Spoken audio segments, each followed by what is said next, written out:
Good morning, good afternoon, good evening, everyone, and welcome to Market Research Beyond the Basics. My name is Michelle Eisenberg, and I am a program assistant here at the Nasdaq Entrepreneurial Center.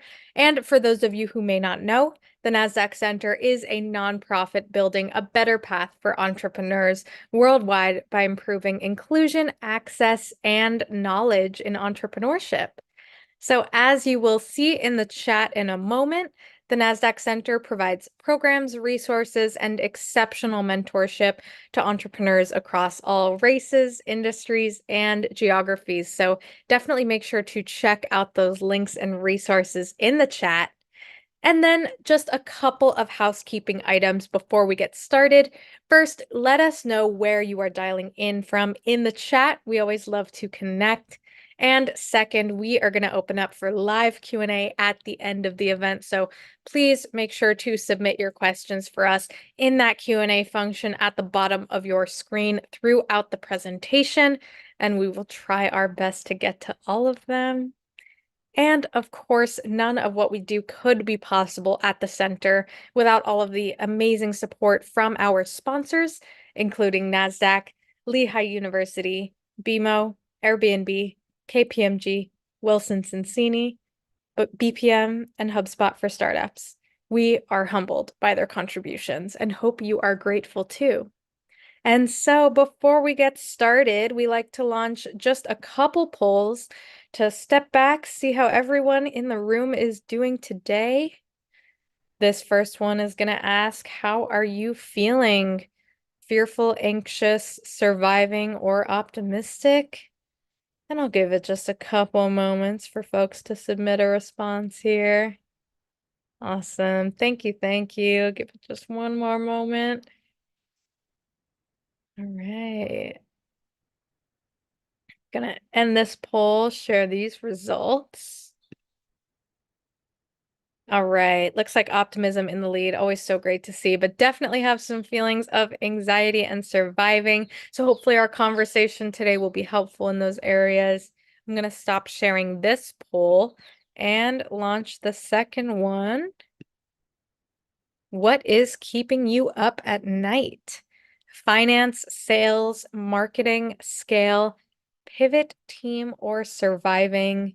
And this one just helps us understand your current entrepreneurial needs a little bit better so we can make sure we are providing purposeful programs for all of you. Awesome. We got folks from Detroit, New York, Georgia, Texas, Charlotte, San Mateo, Delaware, Georgia, North Carolina, UAE, California, Missouri. Welcome, welcome, Maryland, New Jersey. So great to have all of you dialing in from all over the place. All right, I'm going to end this poll and share these results. Awesome. All right. Looks like sales coming up in the lead, marketing right behind. But we got needs all across the board. So thank you all so much for participating. Super helpful. Gonna stop sharing this poll. And without any further delay, please join me in giving the warmest welcome to our special guest, Carolyn Kopf, founder and managing partner at C.E.K and Partners. Carolyn, it is such a pleasure to have you here with us today. I'm super excited for this one. And I'm gonna pass it right over to you. Thank you so much. Thank you, everyone, for joining Market Research Beyond the Basics. I'm Carolyn Kopf, the founder and managing partner of C.E.K and Partners. So we're based here in Atlanta, Georgia. We are a market research and strategic communications agency. That means that we capture data and identify insights that inform business decisions, help to competitively position brands and companies, and create content that generates demand. We're a certified woman-owned business with 15 years of serving clients. Our year-over-year growth has been driven by client referral, and we love our customers, and it appears they enjoy working with us. Our client tenure on average is 6 years, and the industry average is 3.2. Without data, you're just another person with an opinion. I love this quote. It's just such a great reminder for everyone who's making important strategic business decisions. Our customers know that valuable insights come through that outside perspective, whether it's from customers or employees, and you get that through research. We also know that the right data and insights matter for these decisions. So we help companies move away from making decisions based on opinions. So, what does that mean? To help frame the context of our discussion today, we'll be focused on discussing custom market research. Qualitative techniques tend to be more discussion-based, such as focus groups, in-depth interviews, or even engagement on an online activity platform. Qualitative approaches really help understand beliefs and attitudes and motivations. Quantitative studies, whether we're using your data set or relying on a sample data from a panel, it's going to help make decisions that if you were to repeat the online study over and over again, you'd get the same results within, a 5% margin of error.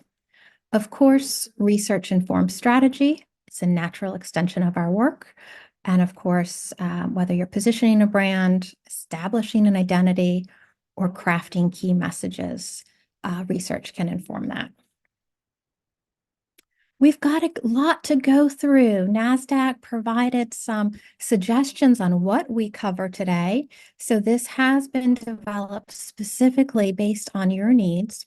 We'll start by discussing how to use market research for strategic decisions. We'll talk about techniques for analyzing competitors and identifying unmet needs of customers. Take a look at how market research influences segmentation and targeted marketing. We'll discuss technologies enabling efficient data collection. And we'll wrap up talking about tips for effectively communicating your research findings. And of course, as Michelle said, we'll have a Q&A at the end. So let's get started talking about how to make some strategic decisions. We'll start with this cartoon by Tom Fishburne. On the left-hand side, it says, we picked option C by applying the eeny, meeny, mighty, mo methodology. On the right-hand side, the stakeholder says, as long as it wasn't based just on your gut. So we really believe that without data and insight to guide decision-making, you're at risk for making bad decisions that could result in lost revenue or harm your company or brand's reputation. So I do want to give you an example of research and why it's vital for successful brands. I'm going to refer to a story about Tropicana, the orange juice brand. They could have avoided a redesign failure had they tapped into consumer research. So let's take a look. Here's the original design that we're all familiar with. It's very clearly and easily, you can read Tropicana. There's a orange that signifies it's fresh squeezed with a straw. You're drinking right out of the orange. And so the story goes that Tropicana spent tens of millions of dollars on redesigning their packaging. Here's a look at the redesign. You can see the orange is gone. The Tropicana it's still there, but it's difficult to read with the orientation. From the left-hand side of the packaging, you may not know what you're looking at. There's no orange. So word on the street is they lost tens of millions of dollars in the first month alone when this package was launched. So they decided to revert back to the original package design that's on the left-hand side of the screen. There's a lot more to the story and the imagery that's probably been shared publicly, but the takeaway here is that market research could have revealed or anticipated a negative response to the design. They could have shared these new design concepts in consumer focus groups to help guide those decisions and avoid an expensive mistake. Research isn't foolproof. It needs to be done correctly. The right questions need to be asked of the right people to get the insights that matter. Even relying on research doesn't mean that the product will be a success, but it will help guide decisions and move you away from that eeny, meeny, miny, mo. So there's different types of objectives when you're designing research, and they should be very clear and specific around what you want to learn. Here's some examples of objectives. You could be testing a website design to understand how usable is it? Are people able to find and complete the tasks that you want them to and that they want to? Test campaigns, test different messaging, or even monitor your brand's health. So here's just a look of some specific objectives. Of course, you're not going to be able to design one study that encompasses all of these objectives. These are distinct learning objectives that should match the study. How should our brand or product be positioned? What are the customers' perceptions of our brand compared to the competitors? Are our customers satisfied? What's our net promoter score? How can we improve our user experience? And should we extend into new product categories? So let's look at how market research can inform decision-making that supports your business as it grows. Here's a look at just 5 areas. Research findings are used to inform marketing plans. Data specific to category, brand, and customer has helped our clients make decisions about how to engage with the customer segments, which marketing promotion customers are most and least familiar with, and how to move forward. Should they further invest in a promotion or discontinue it? Research has informed buyers' preferred channels for communications, promotions, and loyalty programs, whether it's text, email, TV, website, or mobile app. Another area is identifying product development or new service opportunities. Product development is often capital intensive and time consuming. It's why research is so critical throughout the process. An investment in research is minor compared to the cost of product development. Research has informed our clients' decision-making around testing product concepts to refine them based on customers' reactions. It's informed and helped with testing new product concepts to identify which will be most appealing to the target customer before moving into that development prototype phase. Of course, not all, from a services perspective, when products aren't going into development, inventory and what you're offering is important. For example, if you're a retailer, you need to make decisions about which type of services that you're providing or product on the shelves, and you're going to want to do that based on the region of the country. If you're in the Northeast, you're going to be offering something different than you might be in Florida. Another area where research can be valuable is with refining campaigns or creative work. Communication and creative campaigns have a lot of variables. It includes imagery, headlines, color palette, the words on the page or in the ad, and a call to action. A lot of thought and hard work go into developing these. And research has helped our clients optimize this type of work. Testing has identified the most compelling language used in creative work. You can You can finesse the words to help optimize it to allow the campaign to better resonate with your customers. Testing can help make decisions such as which creative campaign to roll out or which tagline to use for a product or a brand. We're in the era of customer service being so critical. Happy customers are repeat customers who will be more likely to recommend your brand or service to friends and family. Research studies can provide insights into the satisfaction of your customers and identify any pain points along that customer journey that might be negatively affecting their satisfaction.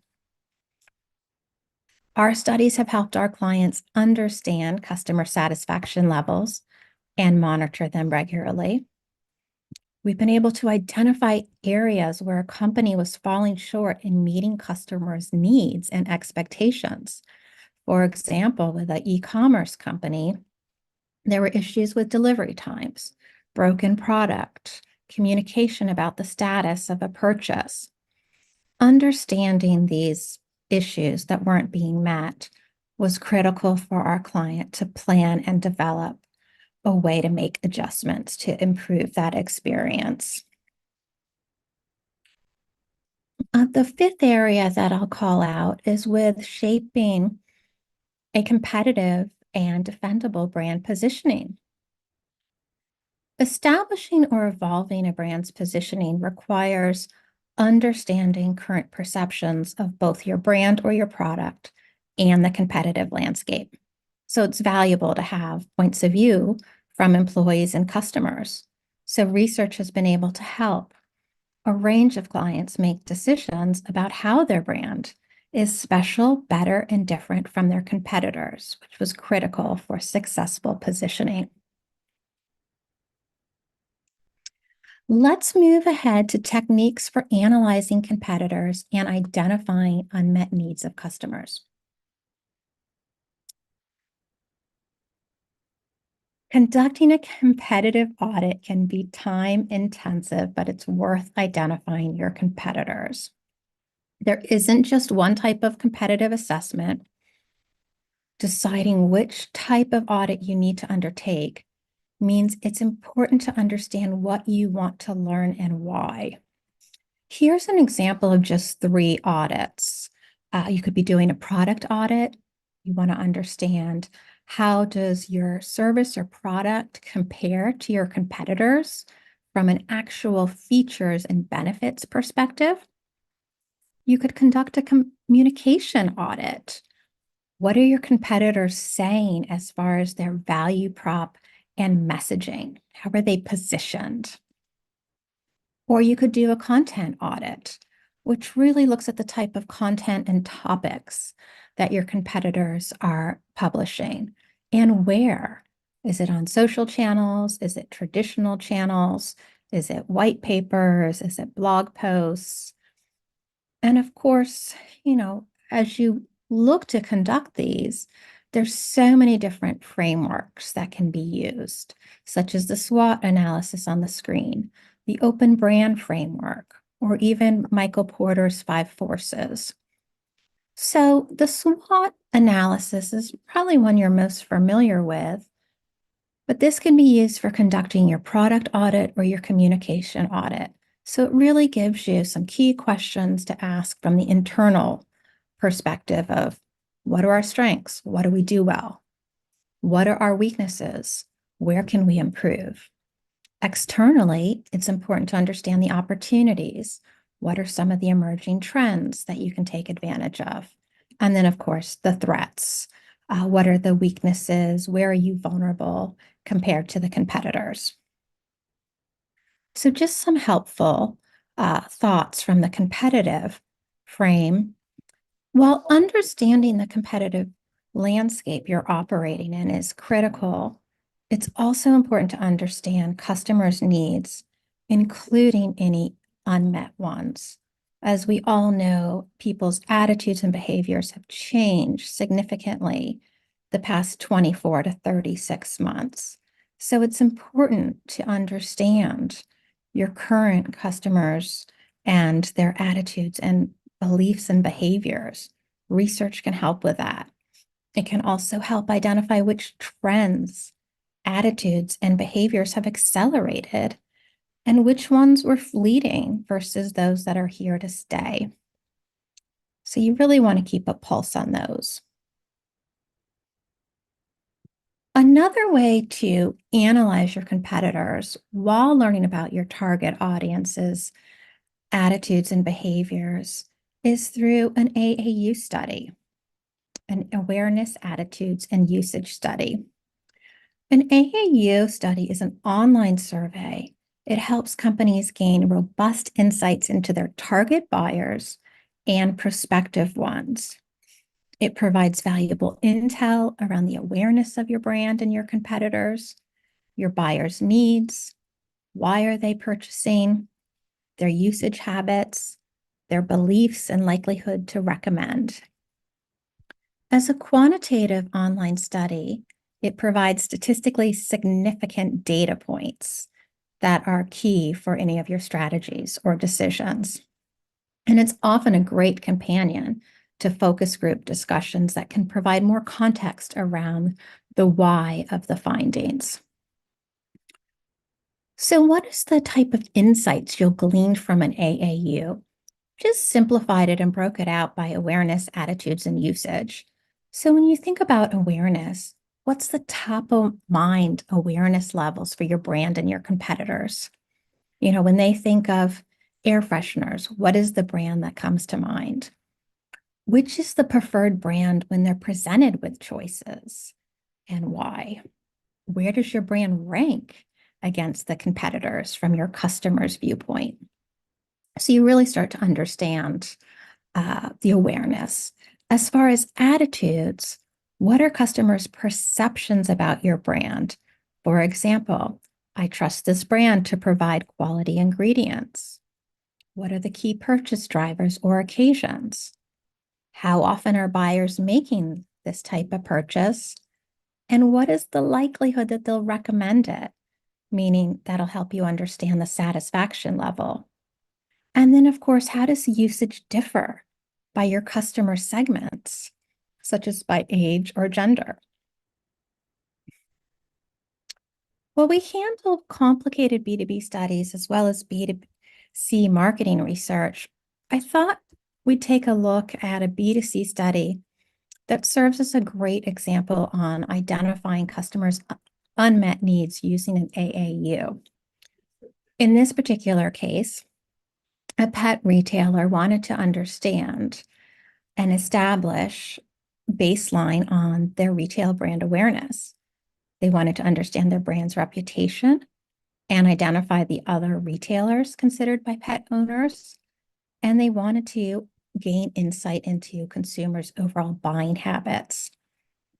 So I'll only share a couple examples of what we learned. We learned the awareness levels, but we also learned the attributes around what are retailers doing well that matter to these pet owners and those areas where they weren't meeting the customer needs.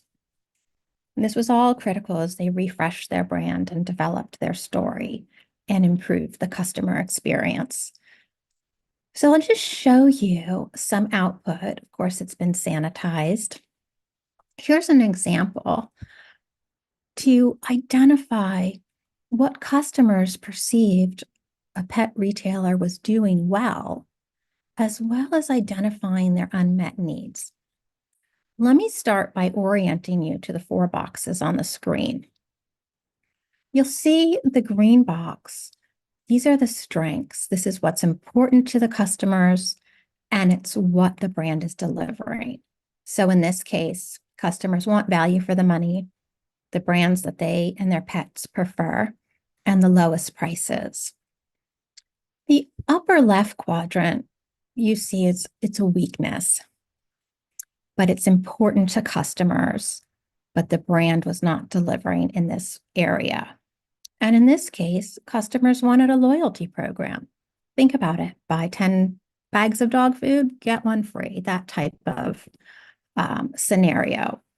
And then the bottom 2 quadrants, for the sake of time, we won't look at, but it shows areas where the brand's performing well and not performing well, but it's not important to the customer. So this is a great way to identify those unmet needs. All right, let's move into segmentation. How does marketing research influence segmentation and targeted marketing?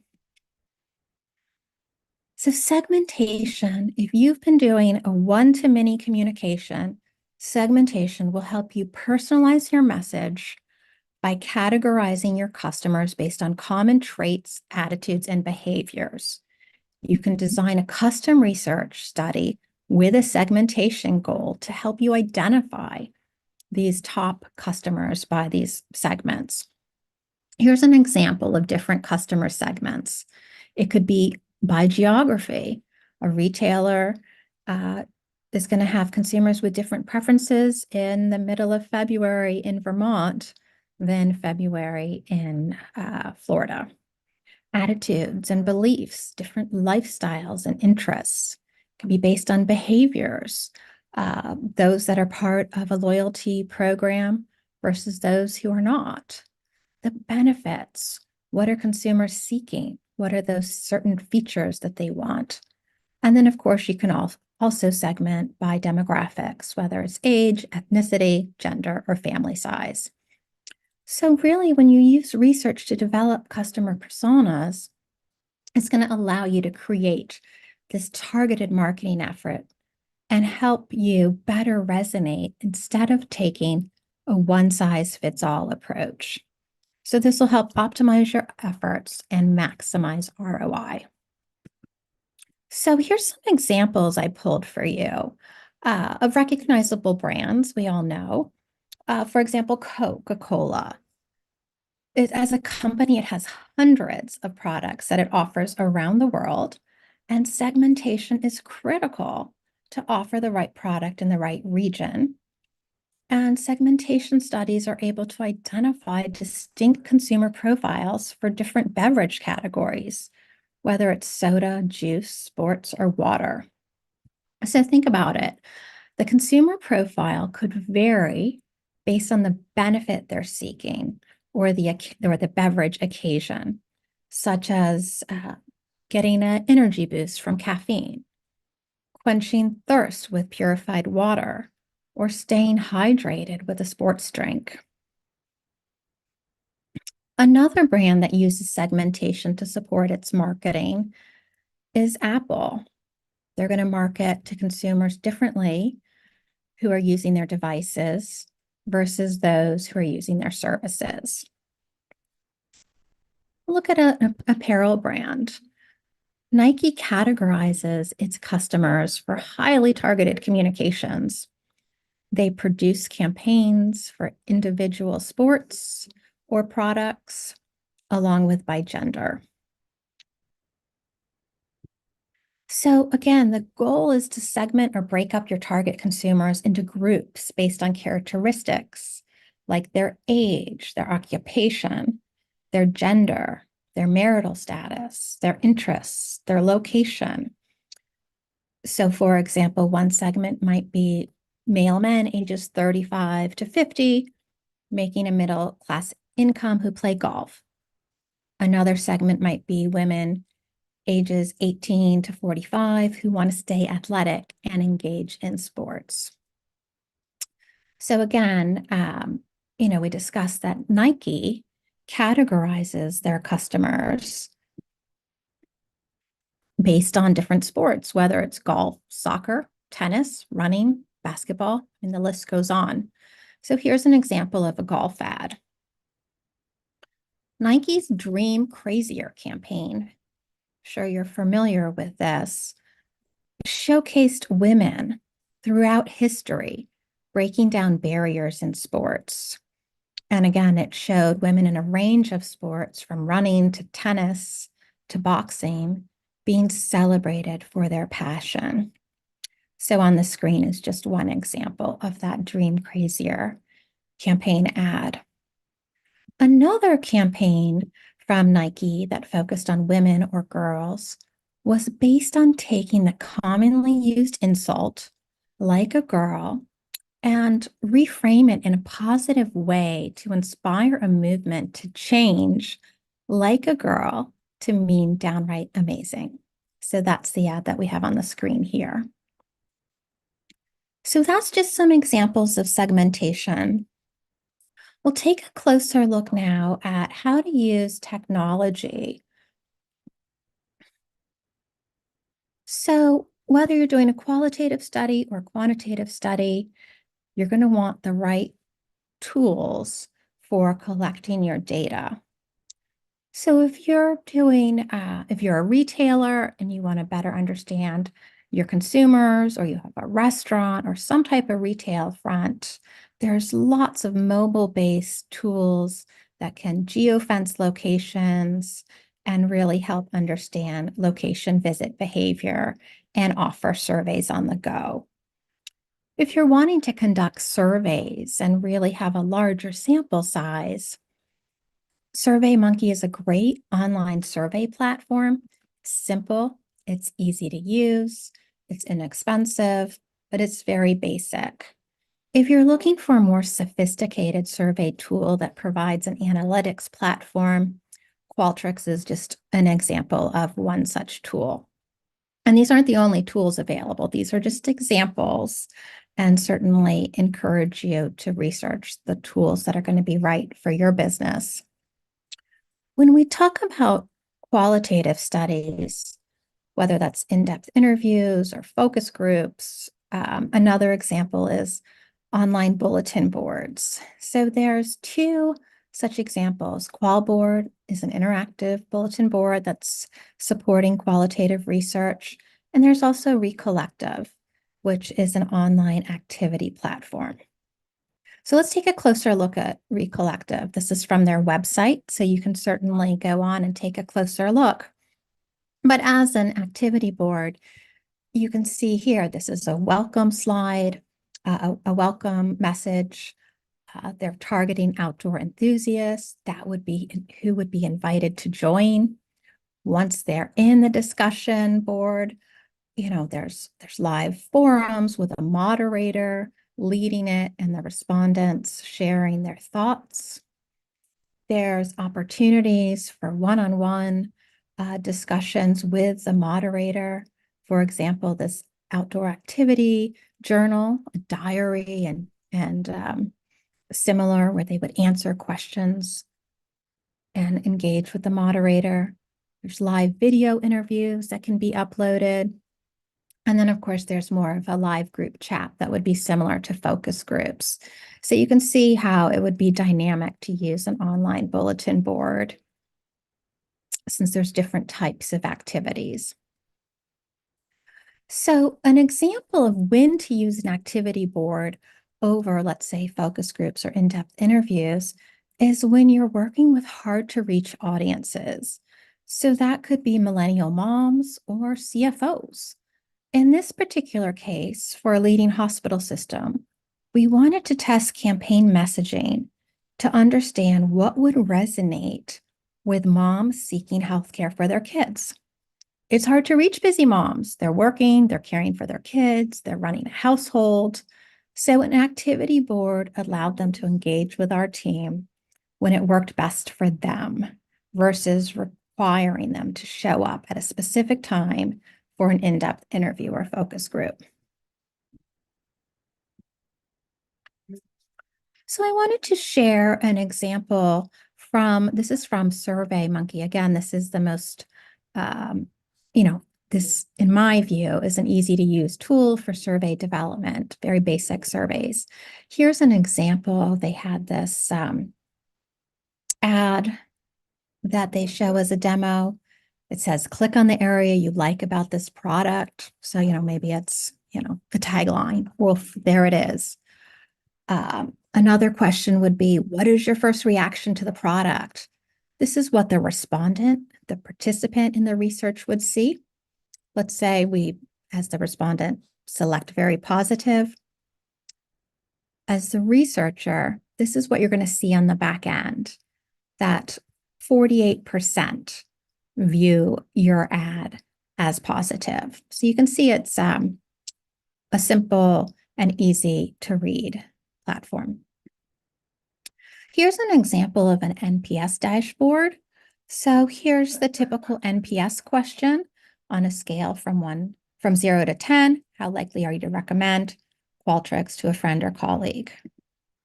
And then the results are shown in a dashboard. So again, this is more analytics driven. You would see your net promoter score, how you compare to the industry average, as well as the industry leader. So now that you've gone through these different facets of research, from helping make decisions to collecting the data and understanding why you need to segment, I want to make sure that it's important to effectively communicate your findings to your key stakeholders, whether it's investors or colleagues across sales, marketing, and operations. So let's take a look at some tips. So when presenting data, we highly recommend it tells a story. So we believe it's helpful to include different types of content in your findings report. So here's a few examples. We believe you should state up front, what was your learning objective? Why was the research conducted? Another aspect is the executive summary. What are those top 4, 5, 6 findings that really came to the surface if someone were only to read a few pages of your findings?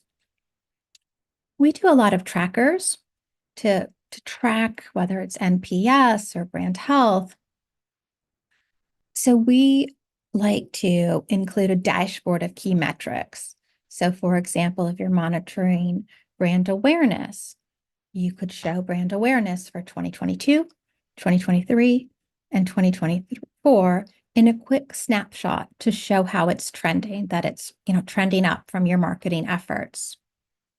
Of course, you want to include the in-depth findings and a closer look at the data that supports these high-level summaries, and conclude with some insights and implications. What does it all mean? How should it be applied to your work and your strategic decision making? So let's take a look at an executive summary. Last year, US Bank publicly released the report, The Small Business Owner Perspective. This wasn't a C.E.K research engagement, but I believe that the report was extremely well designed and presented. Here's a closer look. So you can see very clearly this section in the report is going to be the executive summary. You can see there's 3 key findings. I'll just read the first one. Small business owners define success in their own terms, and it's about more than just the money. Their business is deeply entwined with purpose. I'm sure that's something you can all relate to. And then there's a couple points to support this finding. And if we take a closer look at the detailed findings, you can see the report includes a very clear section break. We're now going to be looking at the detailed findings. There's that high-level takeaway that we just looked at. But then it goes on to provide the actual data supporting that finding. So how are they defining success beyond being financially independent? So you can see the data, having loyal and repeat customers, delivering products or services that make customers' lives better, supporting those who depend on me, and so on. But you can see how it's very visual, it's very clear. This is really the last slide that I'll share with you. And this is from TransUnion. They do a quarterly consumer pulse. It's a quick and easy way that they've presented a lot of data, being color-coded by generation. So this particular data, from an excerpt from their report, it looks at changes to consumers' household budgets in the last 3 months. So if we look here, we can see that 54% of all participants in the research have been cutting back on spending, whether it's dining out, travel, entertainment. And the color coding by generation helps us quickly identify, well, gosh, Gen X, of these four generations are cutting back the most, whereas Gen Z is cutting back the least. So you can just start to see how the visuals are so helpful. So we do conduct office hours. We're offering 10 attendees from today's live session a free 30-minute virtual meeting to discuss their research needs. We're happy to provide advice during that 30 minutes. Email by June 1st to sign up at the below address. And I'll turn it back to Michelle so we can go through and answer your questions. Thank you so much, Carolyn. Such great insights, and thank you for just going into such intricate detail with those examples. Super, super helpful. Yeah, we already have some questions coming in. If you're in the audience and you have a question for Carolyn, please drop it in that Q&A function at the bottom of your screen. And so yeah, let's kick it off. So we have one entrepreneur here who's asking about qualitative data specifically, and I think this can be a challenge that many entrepreneurs run into in terms of like how to best kind of interpret that qualitative data in a way that's kind of measurable in the same way that, quantitative data, is easily kind of like categorized. So like, what are your suggestions just in terms of like considerations for best for encoding that kind of more open-ended data? Yeah, so as you know, the difference between qual and quant is the quant data structured. You're going to get, 90% of consumers, have their small business because of a purpose, right? Whereas qual, you're going to want to code it based on themes. So let's say, you're talking about small businesses and what keeps them up at night, since that was one of the questions you had on the screen. One of the answer choices might be sales, but someone else could say lead generation or finding clients. Or so really, that's going to be one theme. And so you're going to want to code that as a theme. You're not going to report out when you're talking about qual. You're not going to say 90% of people are having trouble with sales. It's going to be directional and theme-based, and you'll use the verbatims to support those findings. Mhm. Yeah, I think that's super helpful is kind of like thinking about like these different kinds of data can be leveraged and should be leveraged for different purposes kind of in your strategic journey. So that's super helpful. Thank you. Um, we have another question here that I think is pretty interesting. And this person is kind of asking, in the case of, a business in which the users and the consumers are not the same, what kinds of, considerations should entrepreneurs be thinking about in terms of, how some of these strategies might look different in terms of like the kinds of people you're talking to and the kinds of data you're collecting from them. Yeah, I mean, it sounds like, your users, it's my understanding, if I were to interpret that the consumers might be the buyer and that your users might be the user. So Yes. you could design a study that includes both the consumers and the users. And of course, you'd want to make sure you have a, a great number, a quota around both of those. And then just like TransUnion did here, you could show the overall results. You could show what consumers think, and then you could show what your users think so that you could identify those attitudes or behavior differences, really understand from the consumer perspective, I'm assuming they're the buyer, what's the reason for purchase? And from the user perspective, what is the top benefit that they're deriving from using that product? So I think segmentation would be helpful in that point. Yeah, love that. Super helpful. And yeah, I think that's a great example of kind of just like the way entrepreneurs can think about organizing those insights to paint a more comprehensive picture. Awesome. We have another question here. And yeah, I think this is, a totally valid concern. When you're interacting with customers trying to collect this kind of data, and you do want to follow through, um, how can you kind of, what are best practices, that you would suggest just around following through with consumers, users, anyone who you're kind of targeting for that market research effort. So you certainly want to make sure that any of the customers who are part of your market research effort are under an NDA because you could be talking about confidential prototypes or campaigns that haven't launched. And so, but as far as the results from your study, those aren't, it's not necessary to share those out with your customers. Um, it's not customary, it's not best practices, unless for some reason you've agreed to give them a first chance to review something, but that's not really best practices to share out your findings with your customers. It's also important to make sure that you let those people know that just because they share their opinions or give feedback on a campaign or a product, it doesn't mean that A, that product's going to launch, or B, that those changes are going to be made. That really the understanding with research is we're looking for capturing insights, and the company will make the decision on how to use those. It's not a promise to the customer of making those changes.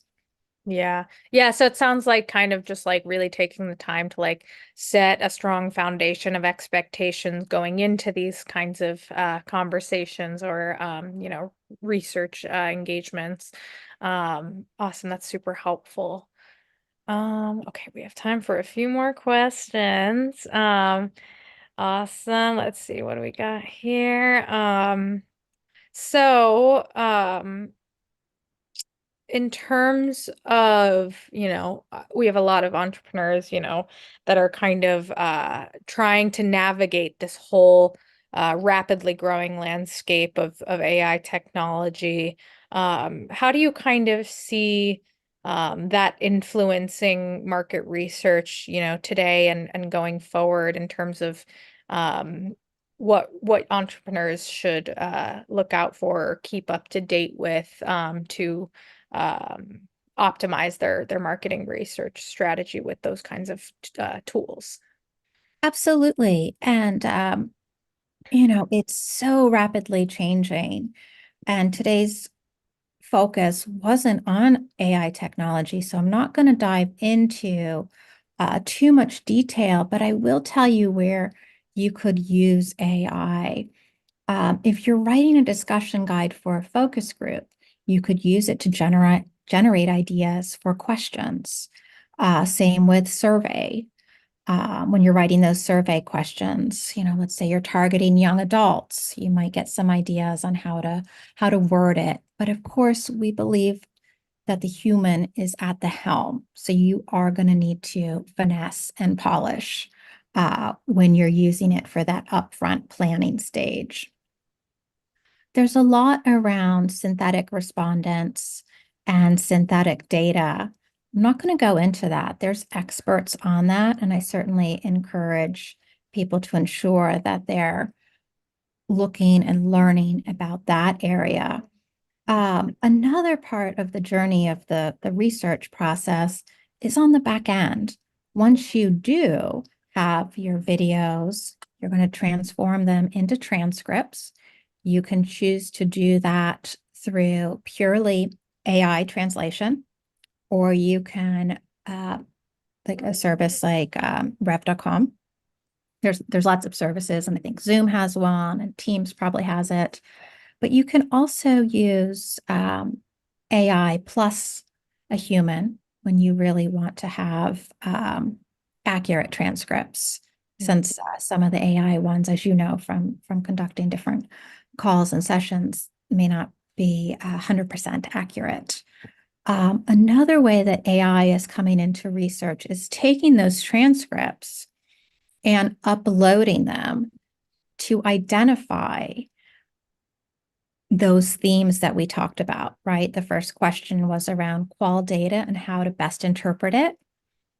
Well, you could experiment by having a human on your team interpret the qual data, but also upload those transcripts into an AI platform and see how it's interpreted. You Mhm. might find that there's a theme that you didn't think was a top 5 theme, or you could use it to help organize the data, since it very quickly will organize it into a grid based on those different themes. And then you could pull your verbatims for your report from that AI generated summary. So that's just some thoughts on AI from planning through analysis. Awesome. That's super helpful. And yeah, we could talk about AI probably for a whole Oh, hour. So, it could be a whole um, conference.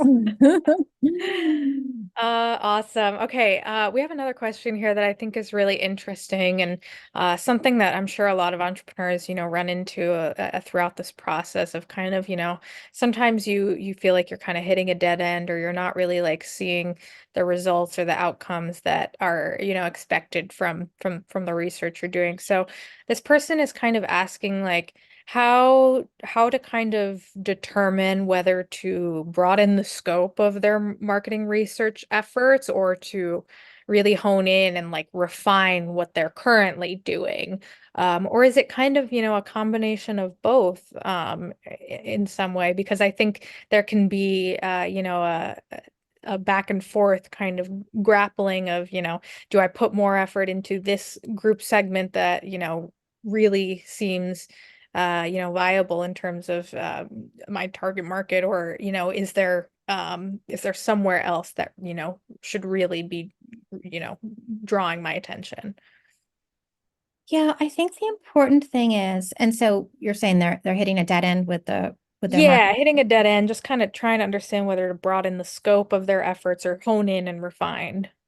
Yeah, and I think that's really where, you could do a segmentation study and understand your customers better and deeper so that you could understand, well, out of these 5 segments, let's say 5 segments materialize from the study, and you could identify what the opportunity is by customer segment.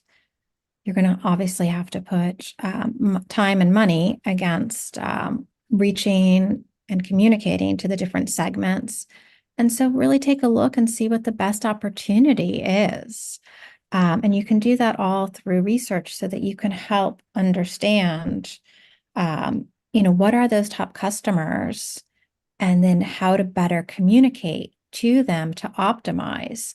But as far as broadening your marketing efforts, I mean, we're in a era of personalization.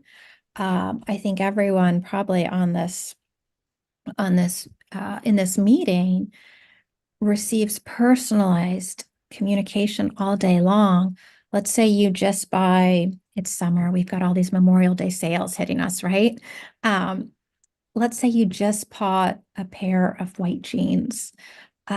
You might get a note from that same retailer that says, "Hey, you bought these white jeans. I think this yellow top would go great with it." So we're really in this era of personalization versus blasting out mass communication. So I'm not sure when you would broaden, because we're really seeing the trend of personalization at this point. Awesome. Love it. That's super helpful. I think we have time for one more question. And I think just to kind of close out, for someone, just starting out, what are kind of like the key steps within this process, considering like low resources, to really set yourself on a trajectory to, where you'll stand out among the competition and kind of the market research that you conduct will then set you up for kind of sustainable growth and success. What are those kind of key steps early on? Well, the first step would be identifying why you want to conduct research. And what I just heard from that question is it's about positioning the product or the service. So in that case, you want to make sure that you're special, different, and better from the competitors. So you could conduct a study to really understand what do consumers think about your brand and these four other brands. If your brand hasn't launched yet, then very clearly identify the competitors and get a pulse on what consumers think about those competitors so that you can better understand that landscape and figure out where you could be different. Or maybe you're a Me Too brand, but and you could conduct, quantitative studies. So it's statistically significant to help you improve the decision making around that. Mhm. Awesome. Carolyn, this has been such a great session. If you had just one key takeaway or piece of wisdom that you wanted to leave with the audience, what would that be? I think the most important thing is just using research to help guide your decisions. As I said, it's not foolproof, but it will be your voice of the market and you can lean on that so that you're not doing the eeny, meeny, miny, mo. Totally awesome. Carolyn, thank you so much again. This has been so insightful. And on behalf of the Nasdaq Entrepreneurial Center and everyone here today, we're so thankful you joined us. Thank you for having me.